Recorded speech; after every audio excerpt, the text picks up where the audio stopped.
Hi, good morning and welcome to meditation. Today is the 10th of July. Ephesians chapter 2, verses 13 says, "But now in Christ Jesus, you who were once far away have been brought near by the blood of Christ." You who were far away. So to be in Christ bring brotherly unity. The expression in Christ has a collective as well as an individual implication. You are in Christ, but because you are in Christ, you are part of his community now.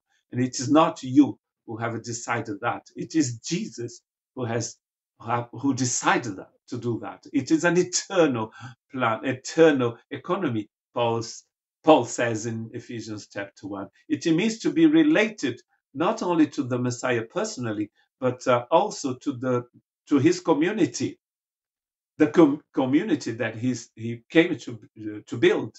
John Stott calls it the new society of God in the book he wrote in a commentary of the letter to the Ephesian church.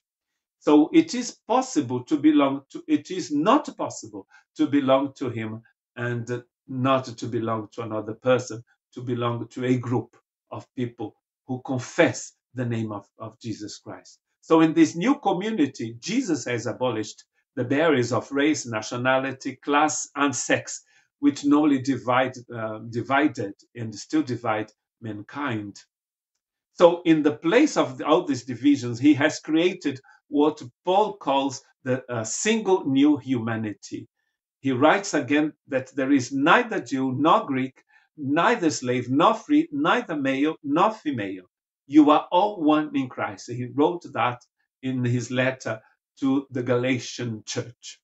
In Ephesians chapter 2, verse 14, Paul says, "For he himself is our peace, who has made the two groups one and has destroyed the barrier, the dividing wall of hostility in the temple of Jerusalem." There was that barrier that prevented people who were not from Jewish descent to cross and to go to the other side in the temple. There was also a barrier that prevented women from joining men. All these separations, Paul is saying, they were destroyed on the cross. Jesus, as he died, he destroyed the hostility. It destroyed the dividing wall. Why are we trying to build again what Jesus has already destroyed? Jesus has destroyed the barriers. And we should believe that because we cannot fight against Jesus. We cannot fight against the will of God. This unity was sensational, was a sensational fact in Jesus' days. Why? Because in those days, women were despised, slaves had no rights, and the Jews and the Gentiles were not in speaking terms. They were not talking to each other. They were divided. But Jesus came exactly to destroy the barrier. He has destroyed the barrier. So it's the only way that a follower of Jesus Christ can be in harmony, living in peace with another person. The only way is that that person, that disciple, is in Christ, and the other disciple is in Christ as well. We call it the church. We call it the new humanity. Paul calls it the new humanity. And it doesn't matter which race you are from, which denomination. I mean, there is only one race, really, is the human race. It doesn't matter which ethnic group you are from, which denomination you are from, which rank you are from, which class and culture you are from. If you are in Christ and your fellow brother and sister, if they are in Christ as well, you form a new creation, a new humanity.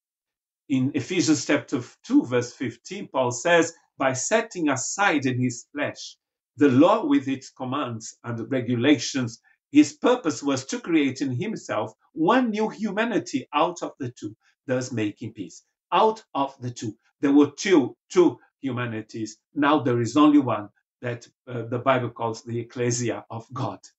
In this fellowship, those who are bound together by personal loyalty to Christ, they can live a relationship of love that cannot be known. You cannot know that anywhere else because you are united by God's love with a person who is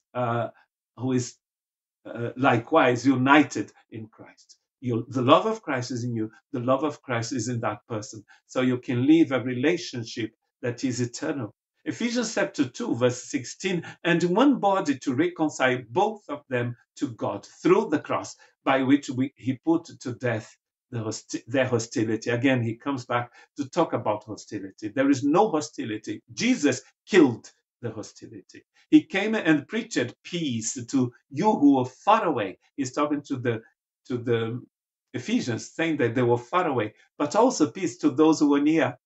We both need that peace of God. For through Jesus, we both have access to the Father by one Spirit. God bless you.